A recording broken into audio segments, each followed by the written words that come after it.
सतीश गोलचा जी के नेतृत्व में ऑपरेशन साईहॉक का पहला चरण 19 और 20 दिसंबर को किया गया, जिसमें काफ़ी नंबर ऑफ कॉल्स जो डेली 1930 पर आती थी उसमें गिरावट देखी गई।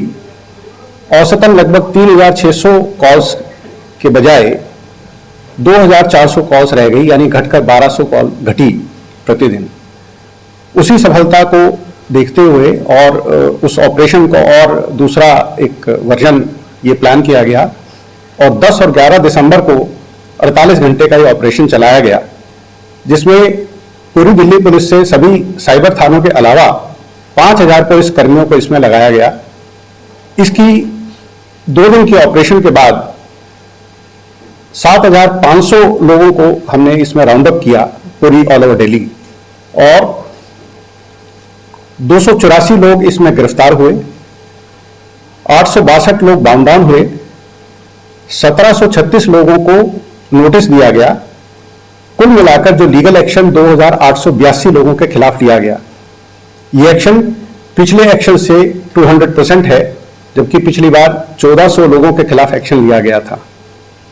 साथ ही पुरानी 228 एफआईआर की लिंकेजेस एस्टेब्लिश की गई और 392 नई एफआईआर दर्ज की गई। इसमें 28 कलंदरे भी बनाए गए। इसमें जो एनसीआरपी के पोर्टल पर जो कंप्लेंट्स लिंक की गई, 4058 कंप्लेंट्स लिंक की गई, जिसका कुल चीटेड अमाउंट देखा गया 944 करोड़। इसमें मोबाइल्स 71, लैपटॉप्स और बहुत सारा ऐसा सामान मिला जो केस प्रॉपर्टी से लिंक था।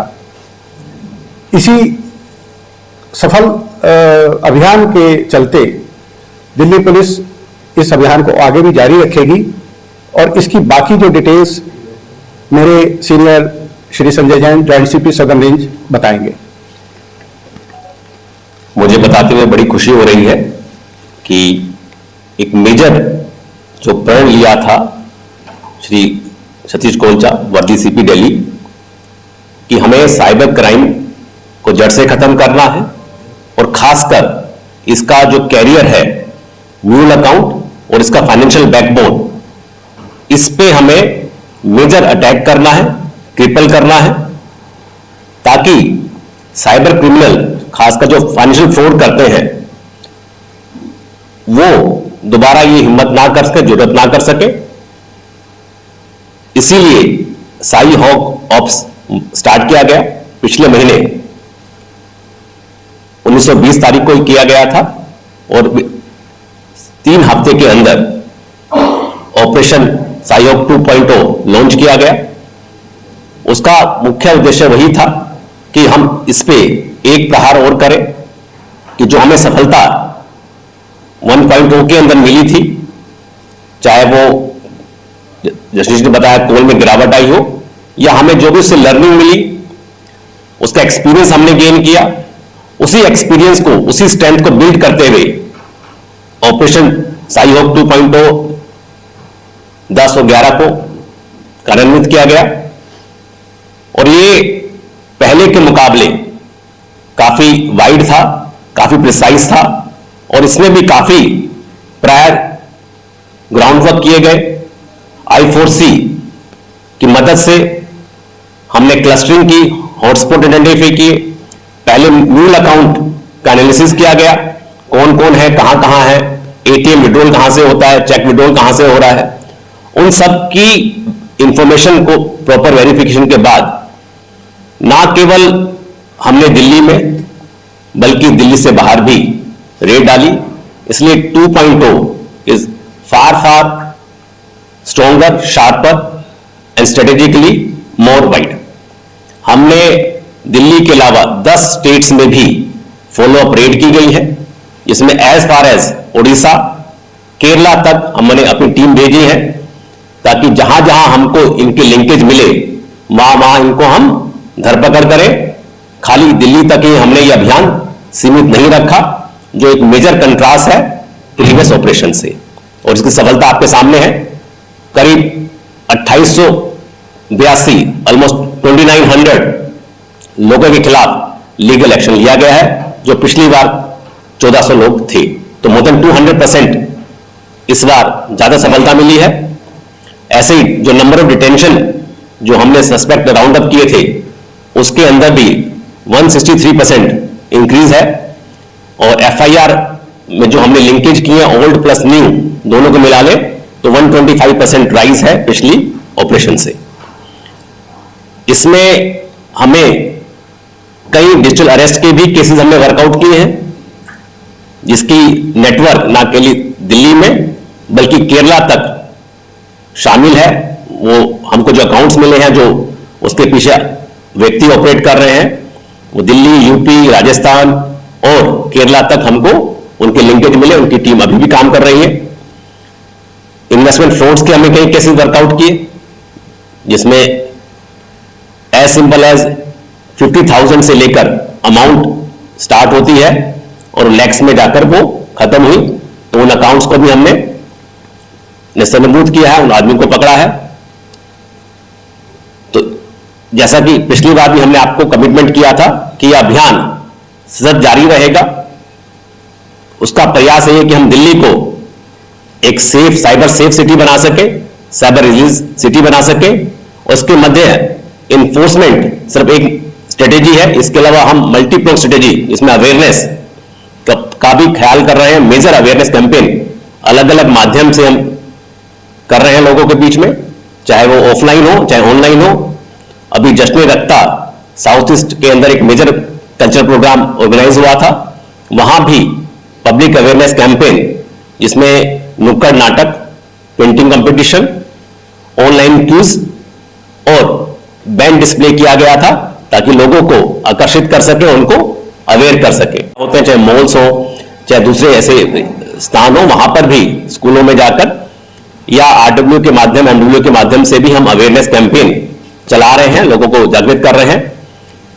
2 हफ्ते पहले भी सीनियर सिटीजन के लिए पीएचडी चैंबर ऑफ कॉमर्स के ऑडिटोरियम में एक मेजर प्रोग्राम रखा गया था, जहां सीनियर सिटीजन को साइबर अवेयरनेस के टिप दिए गए थे, जिसमें digital arrest one of them was the prime safeguards.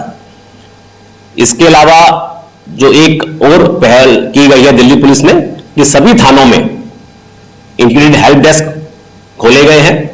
कोई भी साइबर रिलेटेड कंप्लेंट्स हो, चाहे फाइनेंशियल या नॉन फाइनेंशियल, उसका वहां पर तुरंत रजिस्ट्रेशन होता है, उसको कहीं और जाने की जरूरत नहीं है। थाने के अलावा 1930 हेल्पलाइन नंबर है, उस पर कोई अगर आप फाइनेंशियल भी और नॉन फाइनेंशियल अपराध भी, साइबर अपराध भी रिपोर्ट कर सकते हैं। और जैसा कि हमने पिछली बार भी कहा था और काफी मीडिया में लोगों को मालूम है भी है, संचार साथी ऐप के माध्यम से भी आप कोई भी सस्पिशियस नंबर जो आपको लगता है कि मेरे पास आ रहा है, अब मैं इसकी कंप्लेंट वैसे तो नहीं करना चाहता, बट इसको मैं सस्पिशियस नंबर को आप उस संचार साथी ऐप के माध्यम से रिपोर्ट कर सकते हैं। वो भी फिर हमारे अकाउंट में आ जाएगा, वो ब्लॉक भी हो जाएगा और उस पर भी नजर पैनी हो जाएगी।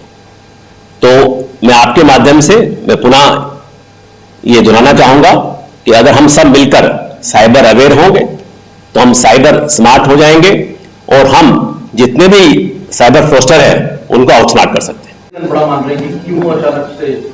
देखिए, मैं इसका श्रेय देता हूं। दरअसल ये 2 तरह का श्रेय है। ये पहला श्रेय जाता है जो 1 नवंबर से, आपने जैसे ध्यान दिया हो, 1 नवंबर से जो हमारे हर थाने का हेल्प डेस्क, जिसे इंटीग्रेटेड हेल्प डेस्क बोलते हैं, वो साइबर कंप्लेनेंट को एंटरटेन करने लगा और वहीं पर उसकी कॉल दर्ज के अलावा एक तो रजिस्ट्रेशन हुआ कॉल का, एक कॉल का रिस्पांस हुआ, तो उसको मौके पे ही उसका निष्पादन हो रहा है, डिस्पोजल हो रहा है। तो 1930 की जो कॉल्स हैं वो तो जैसे अगर मैं एग्जांपल लूं, 3000 कॉल्स अगर आ रही हैं तो उसमें से रजिस्ट्रेशन की जो कॉल्स, जो कन्वर्ट होने वाली जो रजिस्ट्रेशन एक्चुअल है वो 300 का है, यानी हर रोज 300 कॉल्स रजिस्टर होंगी और बाकी कॉल्स जो 2700 कॉल्स हैं वो सिर्फ इंक्वायरी के लिए होंगी कि मेरे साथ ये हो गया तो मुझे क्या करना चाहिए, जैसे प्रिवेंटिव अगर है तो क्या करना चाहिए। तो मैं समझता हूं कि 1 नवंबर से जो दिल्ली के 225 अगर टेरिटोरियल थाने देखें तो 177 टेरिटोरियल थानों में व्यक्ति जाने लगा और वहां पर उसकी वो कॉज जो उसकी क्वेरी थी वो आंसर होने लगी। तो एक तो कमी का कारण ये है।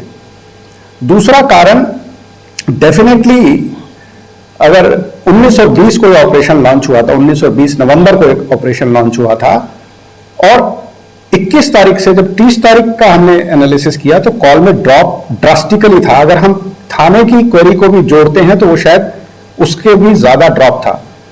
It may be A coincidence because 1 तारीख से मैं देख रहा हूं फिर से कॉल की बढ़ोतरी हुई है, तो it may be A drop. और यही सोच के हम ये डिसाइड किया सीनियर फॉर्मेशंस ने, और सीपी दिल्ली सर का ये कहना था कि हम लोग पहले जैसे एक पूरा अगर पहले क्राइम से क्रिमिनल तक जा रहे थे, तो अब हम क्रिमिनल से अगर क्राइम तक जाएंगे तो शायद इनका जो बैकबोन है और जो इनके फुट सोल्जर्स हैं, जो ये इनके जो ऑपरेट करने वाले लोग हैं, उसमें कमी आएगी और रिवर्स से कॉज में भी कमी आएगी। तो कुछ कॉरेलेशन कह सकते हैं पर it will be too early. Cyber criminals जो होते हैं किसको टारगेट ज्यादा करते हैं, सीनियर सिटीजन को ज्यादा करते हैं या अन्य किसी और को ज्यादा? देखिए साइबर क्रिमिनल से कोई नहीं बच रहा है, ये लोग सबको टारगेट कर रहे हैं irrespective of his age and class. लेकिन इतना जरूर है कि जो थोड़ा अमाउंट है, जहां पर चीटिंग अमाउंट थोड़ा है, वो लोग लोकल हैं और देश के विभिन्न शहरों में जो हॉटस्पॉट्स हैं वहां से हैं। लेकिन जो बड़ा जो अमाउंट जा रहा है, जिसके अंदर डिजिटल अरेस्ट में जैसे बुजुर्ग लोग जहां टारगेट हो रहे हैं, जहां पे उनकी लाइफ लॉन्ग सेविंग्स आ रही है, वो काफी हद तक जो वो कॉल्स हैं वो बाहर से आ रही हैं। Cambodia is one of them, Hong Kong is one of them, जहां से उनकी कॉल्स जनरेट होती हैं या उनके जो मूल अकाउंट जिनसे पैसा साइफन हो रहा है उनका आईपी लॉग वहां से आ रहा है। बट ये ऐसा नहीं है कि इसमें सिर्फ सीनियर सिटीजन ही हो रहे हैं, इसमें कोई भी वर्ग बच नहीं रहा है। और शायद आप सभी दर्शकों के उससे आप जानते हैं कि कॉल्स हर एक को आती हैं, whether you are a young person और ओल्ड पर्सन, वेदर एम्प्लॉयड और अनएम्प्लॉयड, कॉल्स हर एक को जाती हैं। ये ओवरलैप है इसमें। वैसे जो डाटा लिया गया था पिछली बार हमने 6 महीने का डाटा लिया था जो सितंबर महीने तक का था।